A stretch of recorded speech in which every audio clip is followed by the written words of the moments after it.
Hello दोस्तों,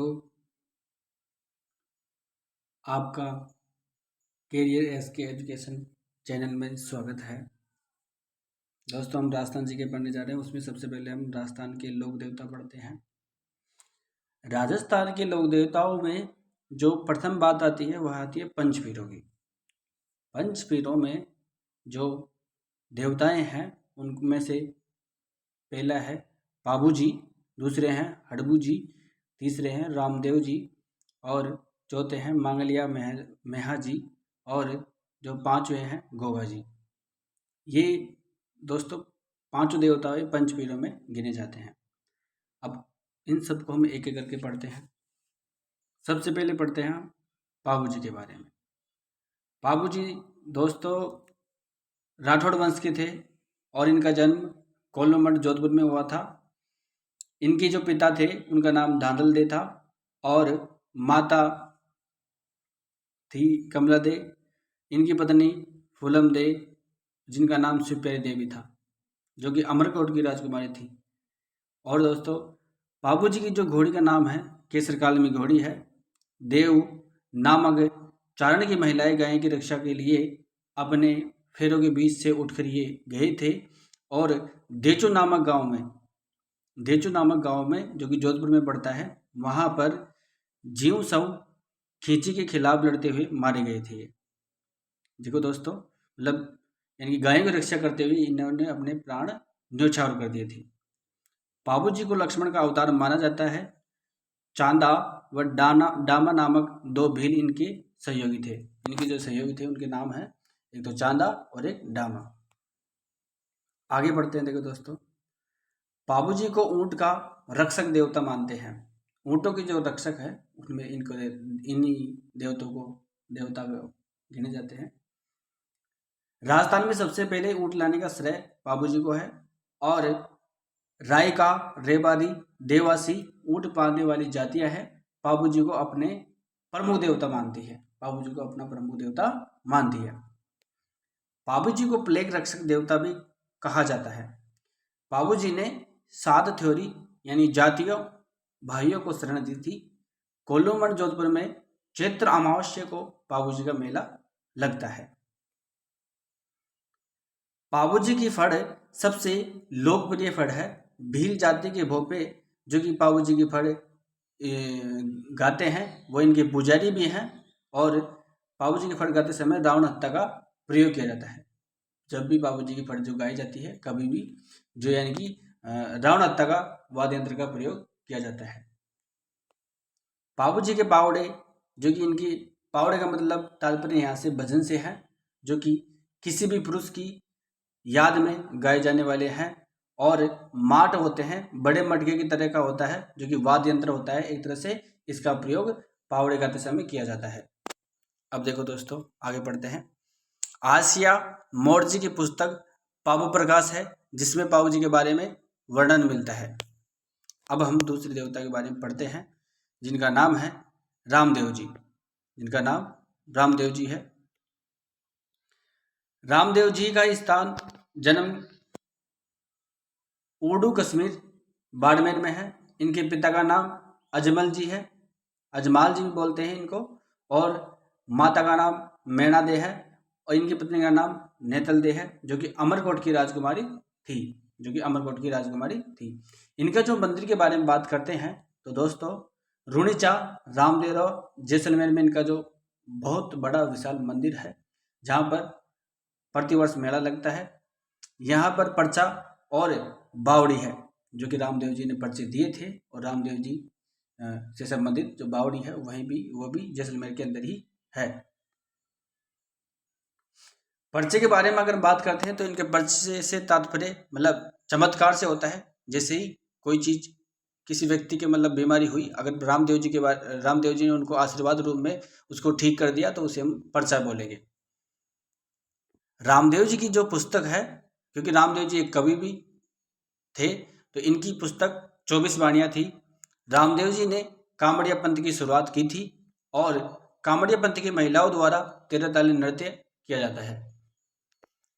इनका जो मेला है दोस्तों भाद्रपद शुक्ल को रामदेव जी ने जीवित समाधि ली थी और भाद्रपद शुक्ल दशमी, भाद्रपद शुक्ल एकदशी को इन्होंने जीवित समाधि ली थी और भाद्रपद शुक्ल दशमी को डालीबाई जो कि मेघवाल की जाति की थी ने समाधि ली थी। इसीलिए इनका जो मेला है भाद्रपद एकादशमी से भाद्रपद शुक्ल दशमी तक बढ़ता है।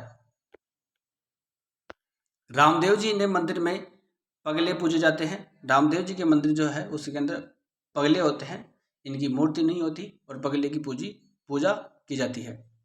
नेजा रामदेव जी का झंडा कहलाता है और लीलो रामदेव जी के घोड़े का नाम है और जमो रामदेव जी के जागरण को कहते हैं और सिघिया रामदेव जी के मेघवाल जाति के भक्त हैं।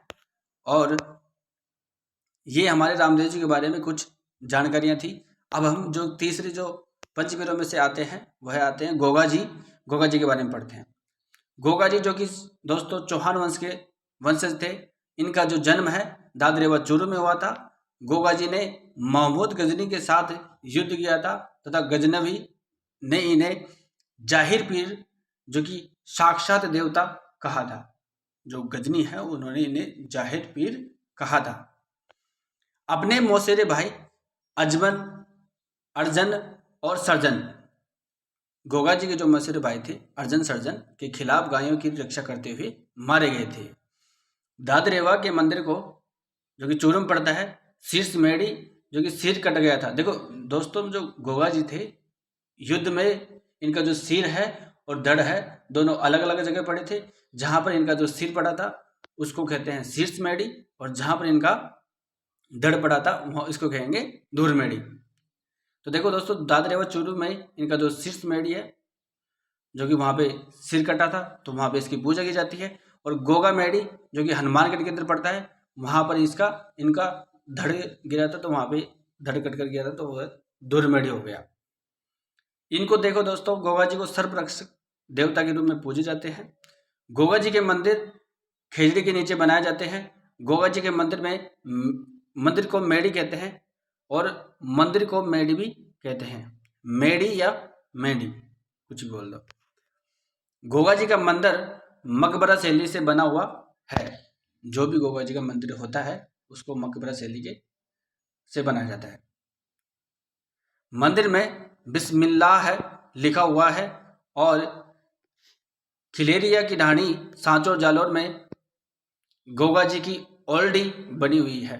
ओल्डी से तात्पर्य जैसे दोस्तों चिन्ह होता है उसी के रूप में बनाया जाता है वो है जो कि छोटा मंदिर भी कहलाता है। अब देखो दोस्तों हमारे इन पंचपीरों में से चौथे जो पंचपीर है जो कि हड़बूजी जो कि सांगला वंश थे। ये रामदेव जी के मौसेरे भाई हैं। इन्होंने जोधा को मंडोर जीतने पर आशीर्वाद दिया था तथा उसे एक कटार भेंट की थी। मंडोर जीतने के बाद जोधा ने उन्हें बेंगटी जोधपुर गांव दिया था जहां पर ये बूढ़ी तथा विकलांग गायों की सेवा करते थे। जोधपुर महाराजा अजीत सिंह ने यहाँ मंदिर का निर्माण करवाया था। मंदिर में हड़बूजी की बैलगाड़ी की पूजा की जाती है। हड़बूजी का वाहन सियार है जिसे हम हमारे राजस्थानी भाषा में सियार भी बोलते हैं।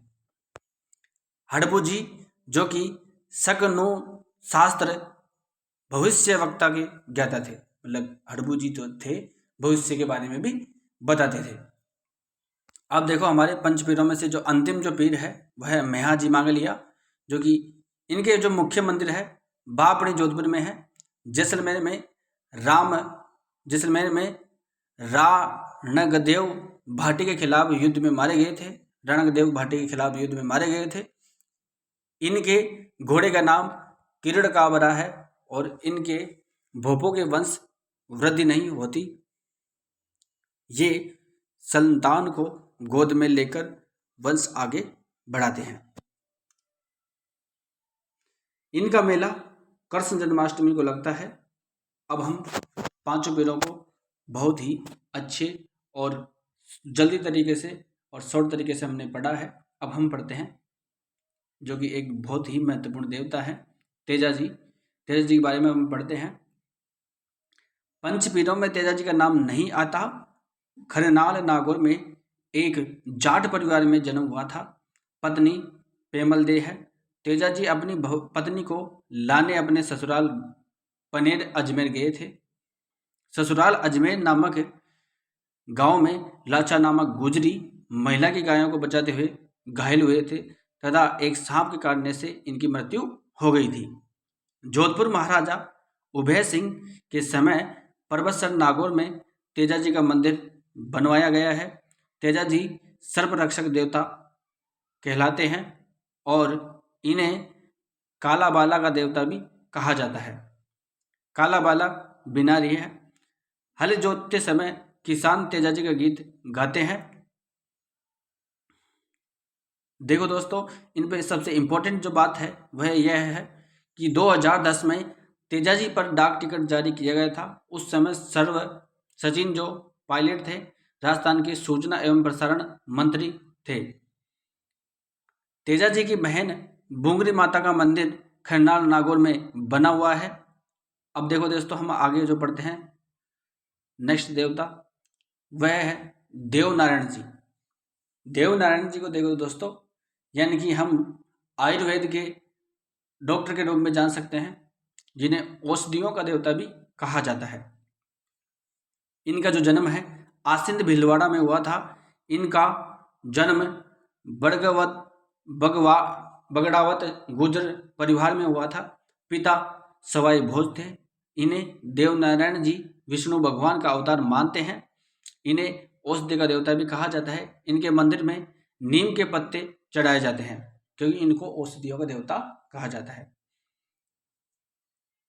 इनके मंदिर में मूर्ति नहीं होती बल्कि ईंटों की पूजा की जाती है। देवनारायण जी की फड़ सबसे लंबी फड़ है।